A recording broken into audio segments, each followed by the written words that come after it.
Hello guys, in this video I'm going to show you how to pay in Cardano using Revolut.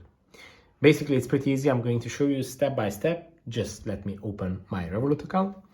Then go to the home page when you open your account.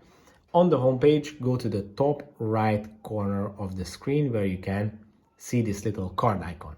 Basically it's going to open up your cards menu where you will see all your debit cards. When you are in this menu, just select any of these cards. You can basically change it to Cardano, any of them. Just go to settings. In the settings menu, open the first option, which is spend from.